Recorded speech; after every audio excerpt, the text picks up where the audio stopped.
सुंदर ब्रजराज तेरी जय होगी। श्याम सुंदर ब्रजराज तेरी जय होगी। मेरे बाके बिहारी लाल तेरी जय होगी।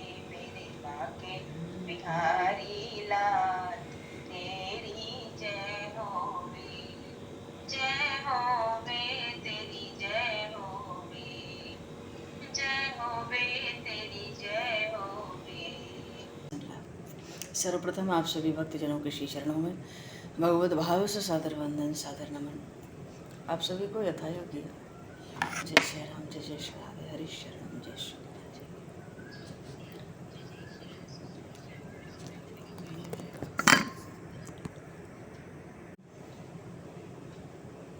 नवनीरदाभात् पीताम्बरादरुणवं फलाधरोष्ठात् पूर्णेन्दुसुन्दरमुखादरवन्दनेत्रात् कृष्णात् परं किमपि तत्त्वमहं न जानामि। कृष्णात् परं किमपि तत्त्वमहं न जानामि।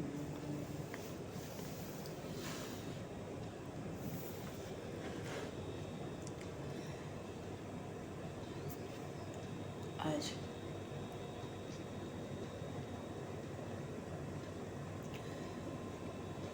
वैशाख मास का शुक्ल पक्ष और तृतीया तिथि है।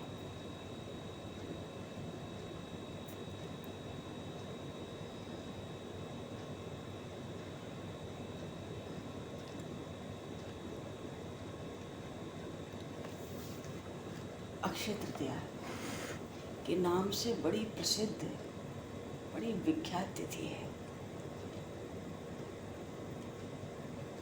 नाम ही इसका अक्षय है। ग्रंथों में लिखा है कि इस दिन किया गया कर्म अक्षय होता है। मानो इस तिथि पर की गई पूजा पाठ, दान, जप तप, इससे मिलने वाला पुण्य कभी समाप्त होता ही नहीं। वस्तुतः आज के दिन त्रेता युग की शुरुआत हुई थी।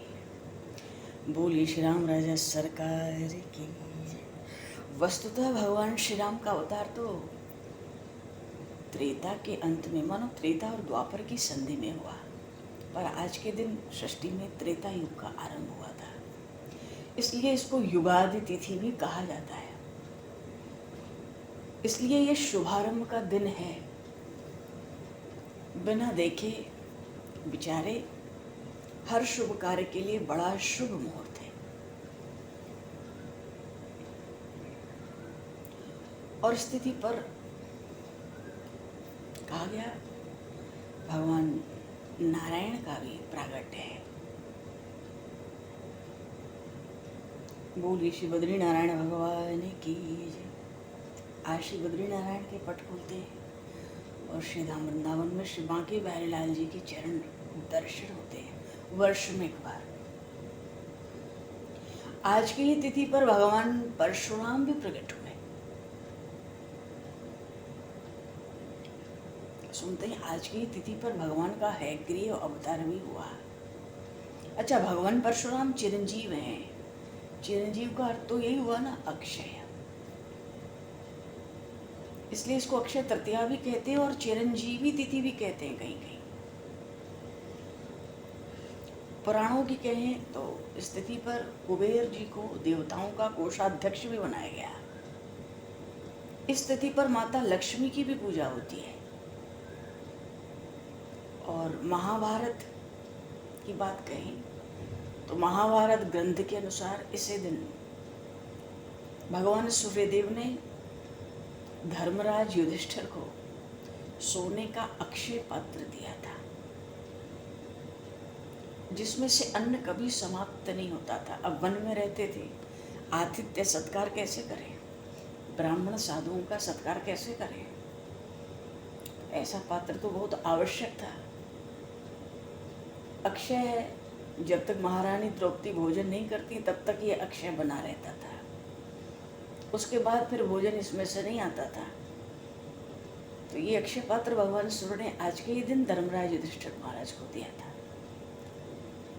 तो ये जो अक्षय पात्र मिला था, इसी मान्यता के कारण अक्षय तृतीया पर लोग नए बर्तन भी लेते हैं, स्वर्ण की भी खरीदने की परंपरा है, सोना। और स्कंद पुराण में तो लिखा है कि अगर अक्षय तृतीया के दिन जो सोना खरीदा जाता है वो कभी नष्ट ही नहीं होता है, जीवन में समृद्धि देने वाला होता है। और हमारे यहाँ तो स्वर्ण को सबसे पवित्र, अक्षय देवताओं की धातु है ना, माना जाता है।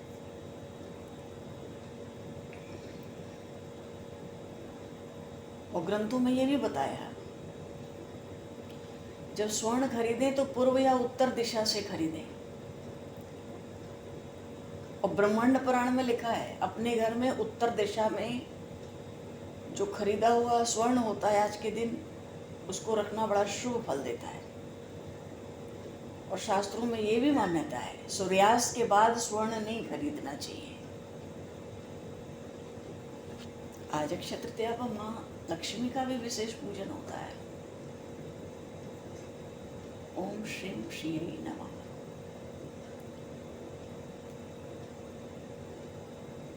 भगवती माँ लक्ष्मी, हाथ में फूल लेकर माता लक्ष्मी का ध्यान करना चाहिए, उनके स्वरूप पर अर्पित करके उनको प्रणाम करना चाहिए, कम से कम 4 बार जल चढ़ाना चाहिए और 1 बार उनके सामने छोड़ना चाहिए। चंदन, अक्षत, फूल माला, कहीं कहीं तो अबीर, गुलाल, सिंदूर, इत्र, वस्त्र, श्रृंगार सब कुछ लोग विधि पूर्वक अर्पित करके पूजन करते हैं। नैवेद्य, ऋतुफल, मिष्ठान, जल, दक्षिणा, धूप, दीप से आरती। तो कहने का भाव है, इस तिथि की महिमा बहुत है।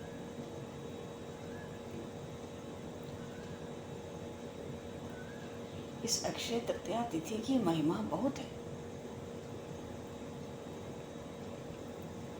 और भगवान ने तो सृष्टि में धर्म की स्थापना के लिए, अधर्म को निर्मूल करने के लिए भगवान ने तो भिन्न भिन्न अवतार धारण किए।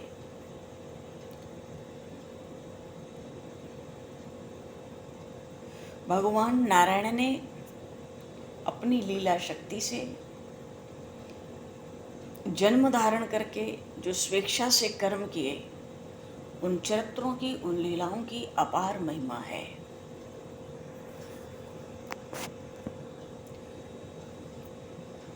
अब कोई नाम संख्या गिने तो बहुत कठिन है, क्योंकि सृष्टि अनादि है। उन भगवान की जो लीला शक्ति है असीम है। अरे जिन भगवान के एक नख में अनंत शक्ति विराजमान है, उन भगवान के गुणों को गिनने का साहस करने वाले को कोई मंदमतिक बालक ही जानना चाहिए। अरे क्या चींटी कभी आकाश का नाप कर सकती है? क्या कोई ऐसा महावीर हो सकता है उत्पन्न जो समुद्र से सारा नमक निकाल सके, जो समुद्र को नाप सके, जो बरसात की धारा, पृथ्वी पर दुर्वा के कण, इनको कोई गिन सके? कोई वायु को नाप सकता है? कोई पलकों को भी गणना कर सकता है? अच्छा, पृथ्वी पर जो रजकण हैं, धूल के कण, कदाचित कोई गणना कर भी ले, पर भगवान के गुणों की गणना करने में वेद भी समर्थ नहीं है।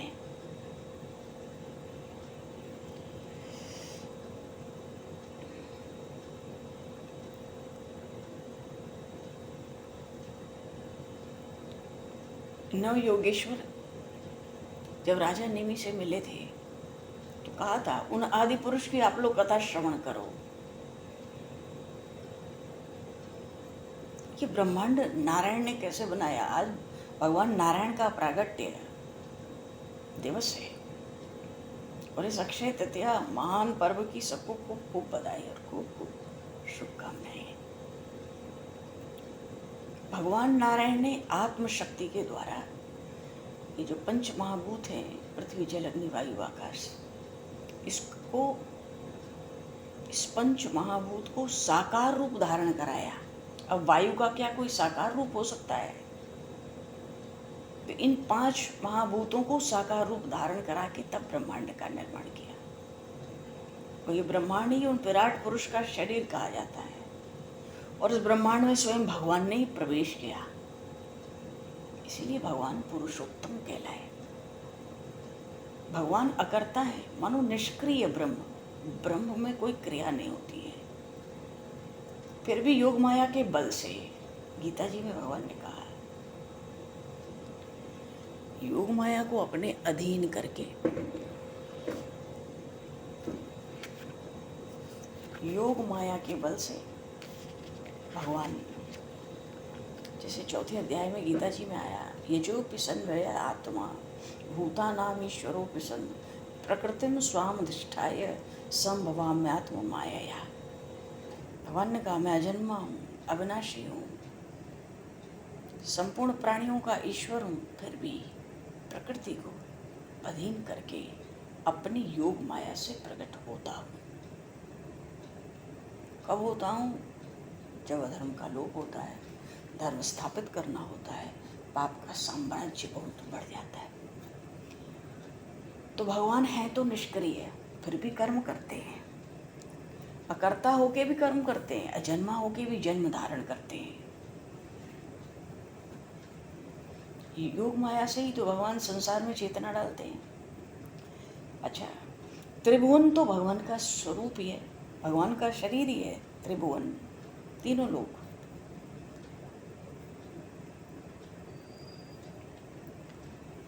भगवान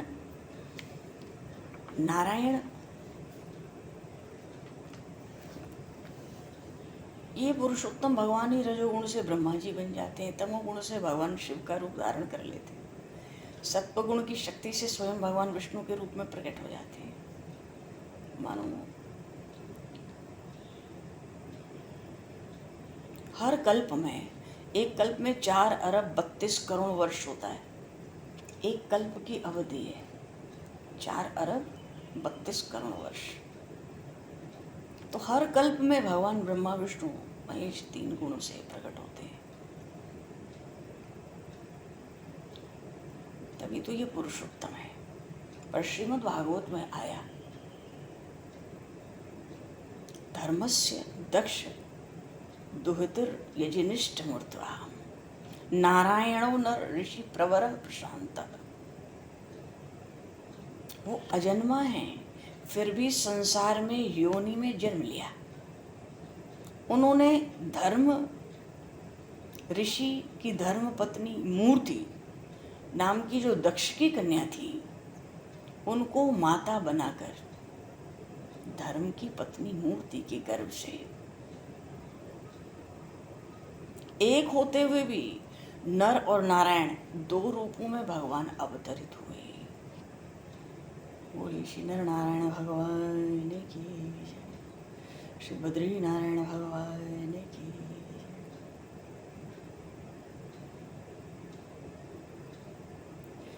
संसार में जो स्वरूप दिखलाई नहीं पड़ सकता, अपनी वाणी से स्पष्ट रूप से भगवान नर नारायण ने समझाया।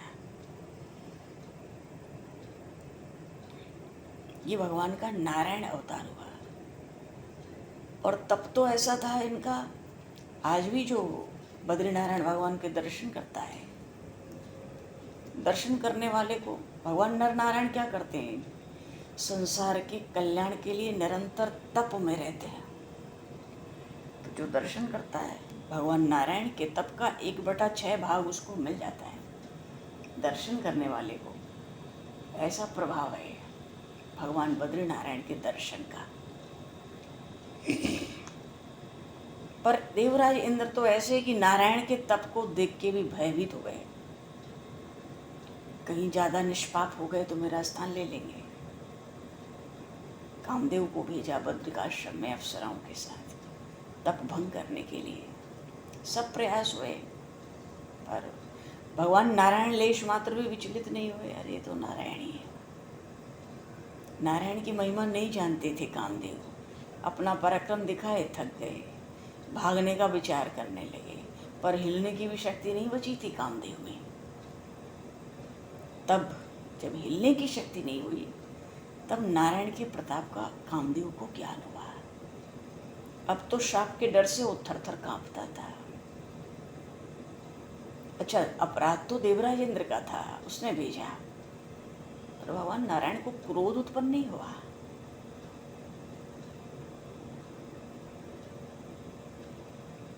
अरे भगवान नारायण ने कभी किसी को श्राप थोड़े ही दिया है।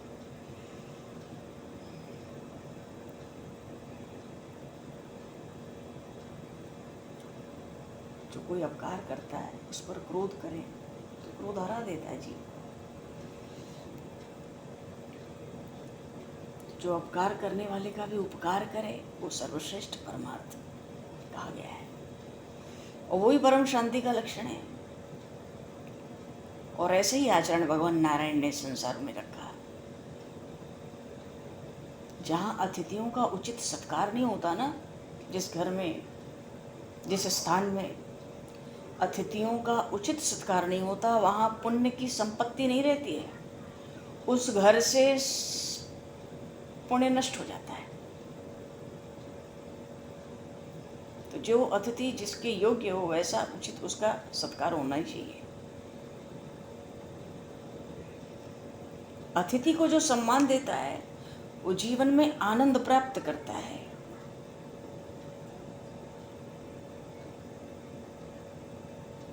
और कोई अतिथि पर क्रोध करे ना, तो क्रोध करने वाले के करोड़ों पुण्य राशि नष्ट हो जाती है।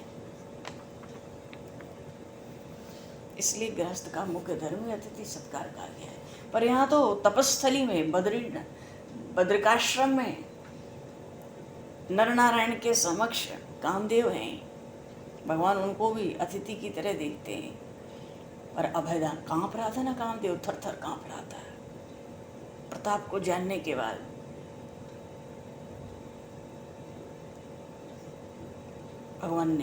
भगवान श्री नारायण ने उनको अभय दान दिया। सृष्टि में सबसे बड़ा दान है अभय। किसी को हमसे भय नहीं रहे, सब निर्भय रहे, अभय से बड़ा कोई दान नहीं है। और जब भगवान जीव को अभय दान देते हैं तो उसका भव सिंधु का चक्र ही समाप्त हो जाता है। क्योंकि जब तक जीव 84 लाख योनियों में पड़ा है भव सिंधु में, उसका भय कभी दूर हो ही सकता ही नहीं है। उसको कितना भी सुख हो जाए, आनंद हो जाए, उसका भय नहीं समाप्त हो सकता। क्यों? भव सिंधु में पड़ा है वो तो कामदेव अप्सराएं सब बड़े लज्जित हुए ना, मुंह नीचा कर लिया, भगवान की स्तुति करने लगे। कामदेव कहते थे आप जैसा निर्विकारी तो हमने देखा ही नहीं है। ब्रह्मा विष्णु शिव नारद चंद्र देव दानव सबको हमने हराया है। क्रोध तो सदा ही हमारे साथ रहता है। जो हमारी अवहेलना करे वो तो क्रोध के वश में हो जाता है। पर आपका पराक्रम, आपका चरित्र तो आश्चर्यजनक है। इतनी शांति है पर उसका कोई अभिमान भी नहीं है, स्पर्श ही नहीं है। उस स्तुति में एक बात कही थी कामदेव ने भगवान नारायण से कि जो आपका नित्य स्मरण करेंगे वहां मेरी सत्ता रह ही नहीं सकती। और कामदेव ने स्वीकार किया, त्वाम सेवताम सुरकृता बहवोन्तरायाः। तपस्वी के तप में विघ्न डालना मेरा स्वभाव है।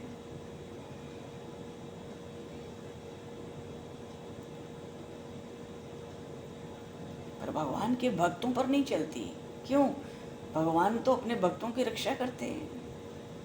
अरे जो स्वर्ग के भी भोगों को ठुकराकर निष्काम होकर प्रभु को भजता है, जो आपके पद को पाने की इच्छा रखता है, उसके कार्य में विघ्न डालने के लिए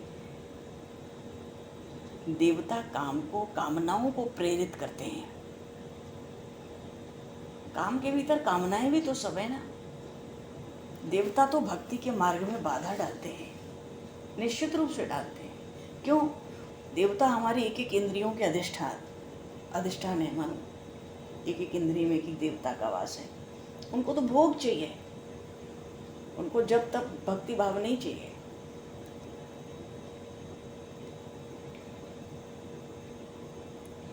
पर जिन भक्तों को भगवान ने अंगीकार किया, जीव मुक्ति प्राप्त करे, ये देवताओं को अच्छा नहीं लगता। पर जो भगवान के अनन्य भक्त हैं, देवता किसी प्रकार का वहां विघ्न डालते भी नहीं है।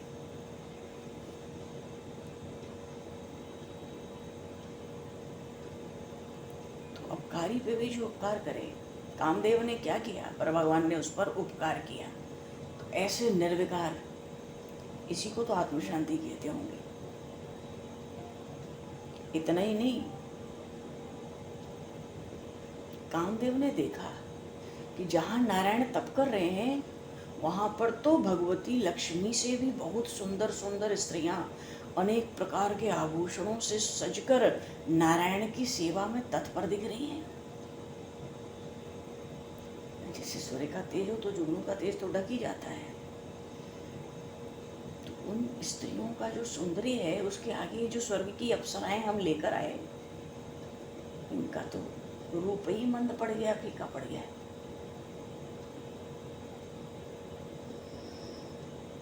तो भगवान नारायण के द्वारा जो उत्पन्न स्त्रियां थी, ऐसी सुंदर थी, ऐसा सौंदर्य था कि कामदेव जो सेना लेके आए था अप्सरों के साथ, अप्सराओं के साथ, सब लज्जित हो गए। उन स्त्रियों के अंग से सुगंध निकलते थी, ऐसी सुगंध की बसंत का मुंह भी उतर जाए। सोचता था नारायण की विद्या कितनी अद्भुत कही जाए भाई। रंभा, तिलोत्तमा, ऐसी बड़ी बड़ी अप्सराएं जो अपने सौंदर्य के लिए प्रसिद्ध हैं।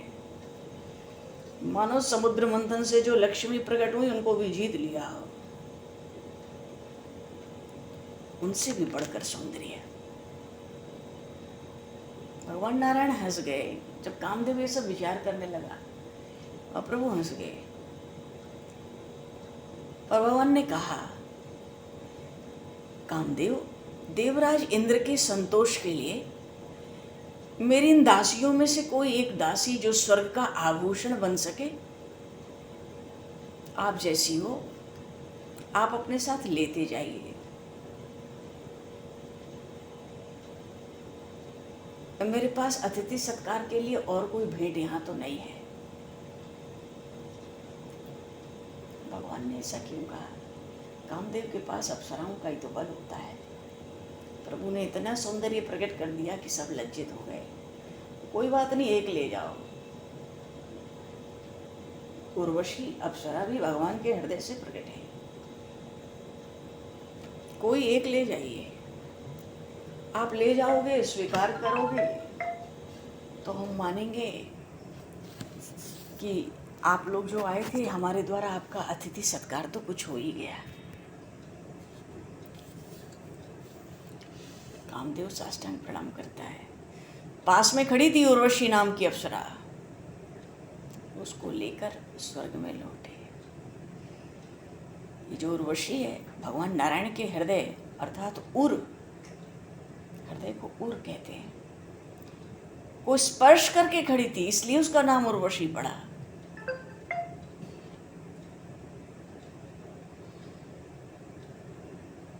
और स्वर्ग गई, स्वर्गांगना कहलाने लगी।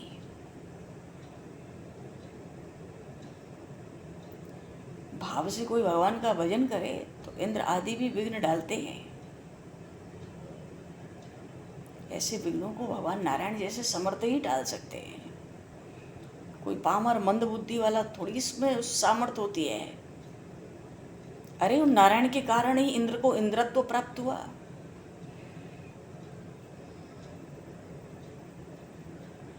तो जो नारायण की भाव भक्ति से, जो भगवान नारायण की भाव से भक्ति करते हैं, तो भगवान नारायण उनकी रक्षा करते हैं।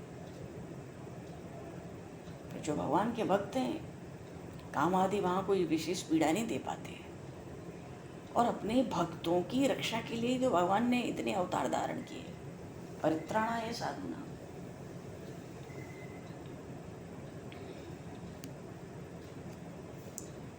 भगवान ने हंस अवतार धारण किया।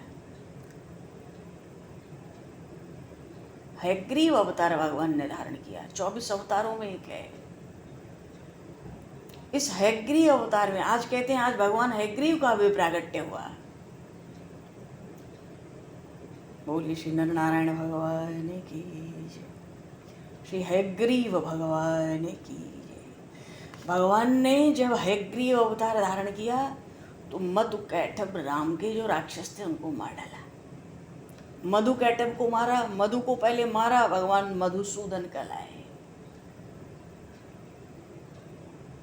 फिर उन्हीं हयग्रीव भगवान ने शंकासुर का वध करके डूबी हुई श्रुतियों को, वेदों का उद्धार करके वापस ब्रह्मा जी को दे दिया। सृष्टि के आरंभ में ब्रह्मा जी सोए थे, हाथ में वेद था, ये मधु कैटभ जाके चुरा लाए थे। जब ब्रह्मा जी को चेतना हुई, भगवान से कहा प्रभु वेद चले गए, सृष्टि कैसे होगी, सृष्टि की मर्यादा कैसे चलेगी, वेद नहीं रहे, चोरी हो गए, कहाँ गए पता नहीं। भगवान ने हयग्रीव अवतार लिया, मधु कैटभ से युद्ध किया। ये इतने पराक्रमी थे, शूरवीर थे, इनकी वीरता का कौशल ऐसा था, मरते ही नहीं थे युद्ध में। तो भगवान हयग्रीव ने इनसे कहा तुम्हारे युद्ध कौशल से मैं बहुत प्रसन्न हूं, तुम लोग जो चाहो वरदान मांग लो, मैं तुमको अभिष्ट दूंगा, मनो जिसकी इच्छा है वो तुमको प्रदान करूंगा, तुम्हारे युद्ध कौशल पे मैं बहुत प्रसन्न हूं। तो मधु कैटभ ने भगवान हयग्रीव से कहा वरदान तो कमजोर मांगता है, तुम मांगो वरदान, हम तुमको वरदान देंगे जो तुमको अभिष्ट होगा। भगवान तो चतुर चूड़ामणि, उनकी लीलाओं का कोई आर पार तो है नहीं।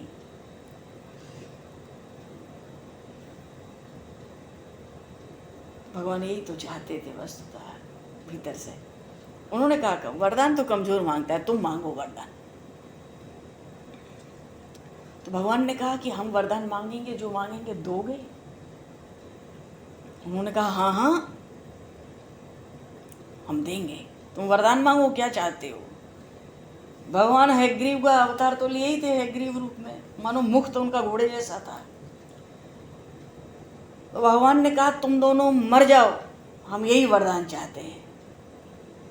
मधु कैटभ हंस गए, बोले ठीक है, तुम अपनी जंघा पर लिटा के हमें मार दो, तभी हम मरेंगे, दूसरा उपाय नहीं है। भगवान ने उनको जंघा पर लिटाकर मार दिया। तो ये जो मधु नाम का दैत्य इतना विशाल, इतना विकराल था, ये इसी के मांस से, ये जब मरा ना तो इसके मांस से ही ये पृथ्वी तो अब ना हुआ ना, महाराज पृथु की पुत्री के रूप में जब इसको स्वीकार किया, पृथ्वी को, इस धरा को, भूमि को, सबकी आशा आता है। तो महाराज पृथु ने जब इनको पुत्री के रूप में स्वीकार किया तब इनका नाम पृथ्वी पड़ा। इससे पहले इनका नाम मेदिनी था। ये वही मधु के दैत्य के मरने पर उसके मान से मानो पूरी पृथ्वी ढक चुकी थी। मेदिनी नाम था पहले पृथ्वी का। चलो, ऐसे भगवान हयग्रीव ने मधु कैटभ को मार करके, रावण मानता नहीं था।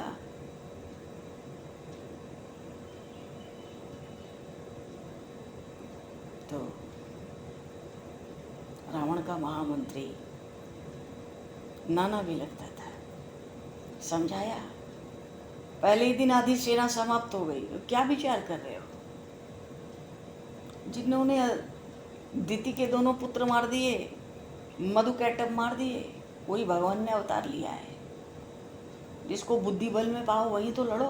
पर रावण को कुछ अच्छा थोड़ा ही लगता था सुनना, वो मन की बात सुनना पसंद करता था, तभी तो उसके सब मंत्री मुग्ध कबूल करते थे उसके संग। अच्छा जी, ऐसे भगवान हयग्रीव ने अवतार लेके मधु कैटभ को मार दिया। भगवान मधुसूदन भी कहलाए। बोलिए श्री हयग्रीव भगवान की। और भैया आज तो भगवान परशुराम का भी प्रागट्य है, उनको भी प्रणाम कर लें।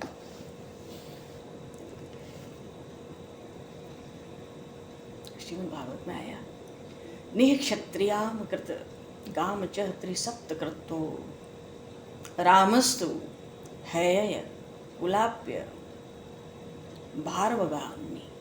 सोब्धिम बबंध दशवक्त्र महन सलंकम सीता पतिर जयति लोक मलद्य कीर्ति है। ये भगवान परशुराम का अवतार आवेशावतार है। पूरा चरित्र जन्म से प्रयाण तक कोई अवतार नहीं है। कुछ काल के लिए परशुराम जी महाराज में भगवान का अवतार हुआ, इसको कहते हैं आवेशावतार। और जब परशुराम जी में भगवान का अवतार हुआ भगवान विष्णु का, तो 1000 भुजाओं वाले सहस्रार्जुन की 1000 भुजाओं को काट डाला परशुराम जी के रूप में। इनके पिता थे जमदग्नि जी।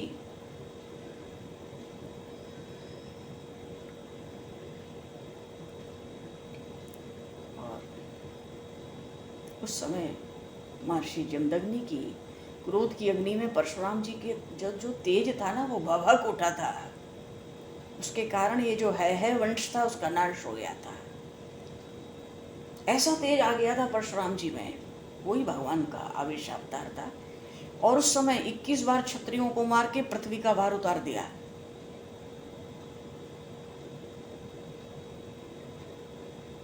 ऐसा भगवान परशुराम का आवेशावतार। पर अवतारों में सर्वश्रेष्ठ कहा गया रामावतार। सीता पतिर जयति। और रामावतार में तो भगवान ने समुद्र में पत्थरों को तैरा दिया, मानो जो पत्थर डूब जाए दूसरे को भी डुबो दें, ऐसे पत्थरों से समुद्र पर पुल बनवा लिया।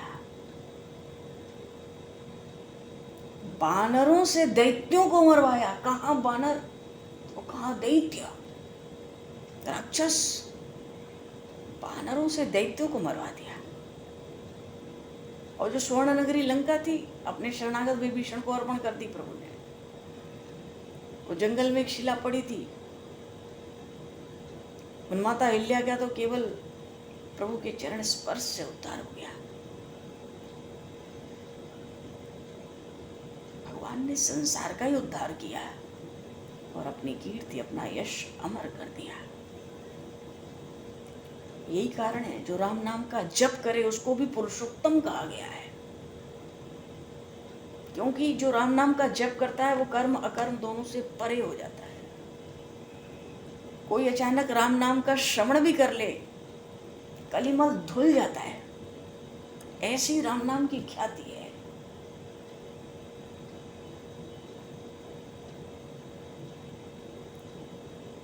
श्री एकनाथ जी महाराज महाराष्ट्र के महान संत हुए। तो कहते थे जो रामचरित्र सुनते हैं और जो रामचरित्र का गुणगान करते हैं धन्य है वे। फिर आगे तो यदुवंश में भगवान श्री कृष्ण का अवतार हुआ।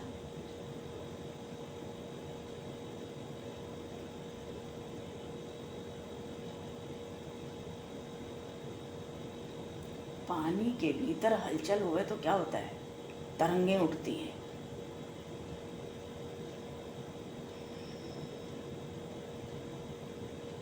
ऐसे ही भगवान श्री कृष्ण का अवतार हुआ। नाम रूप वाले ब्रह्म है ये, साक्षात ब्रह्म है भगवान श्री कृष्ण। जैसे दीपक जलाओ तो उसका प्रकाश सब जगह फैल जाता है। दीपक जलते ही प्रकाश सब जगह फैल जाता है, सब तरफ। ऐसे ही भगवान श्री कृष्ण प्रकट हुए। जन्म लेते ही देवता भी जो कार्य न कर सके, जो कर्म न कर सके, ऐसे चरित्र करने लगे जन्म के साथ भगवान श्री कृष्ण। ब्रज में दावाग्नि शांत कर दी, गिरिराज जी को नख पर उठा लिया, पूतना का वध कर दिया। वत्सहरण का प्रसंग आया, ब्रह्मा जी को मोहित कर दिया, भुलावे में डाल दिया। अघासुर का वध कर दिया, काली नाग का विष निकाल दिया। यमलोक से मृतक गुरुपुत्र को जीवित कर लिया है और प्रजा को कष्ट देने वाले सब राजाओं का संहार कर देते हैं। ये मानो किसी को तो सेना के द्वारा मरवा दिया, किसी को अपने हाथों से, किसी को अन्य किसी प्रयोग से, किसी को कुटुंब कलह के बहाने, शिशुपाल को अग्र पूजा के बहाने। अरे प्रभु को तो अधर्म का नाश करके धर्म की महिमा बढ़ानी है। सो भगवान श्री कृष्ण का चरित्र भी अत्यंत विलक्षण है। और जिस दिन उत्पन्न हुए उसी दिन से, जिस दिन प्रागट्य हुआ भगवान श्री कृष्ण का, उसी दिन से नए नए चरित्र का दिग्दर्शन भगवान श्री कृष्ण के लीला अवतार में है। इसलिए तो भक्तों को बहुत आनंद लाभ हुआ।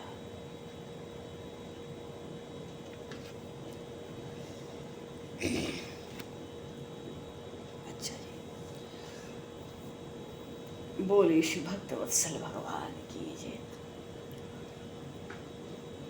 श्री नर नारायण भगवान की जय, श्री हयग्रीव भगवान की जय, भगवान परशुराम की जय, श्री नंदनंदन श्याम सुंदर भगवान की जय, श्री राम राजा सरकार की जय, श्री गौरी शंकर भगवान की जय, श्री हनुमान जी महाराज की जय, सब संतन की जय, सब भक्तन की जय, सब गुरुदेव भगवान की जय।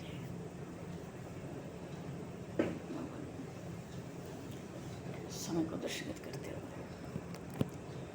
अब आज यहीं पर वाणी को विराम। वाक्य पुष्पांजलि प्रभु के श्री चरणों में सादर समर्पित।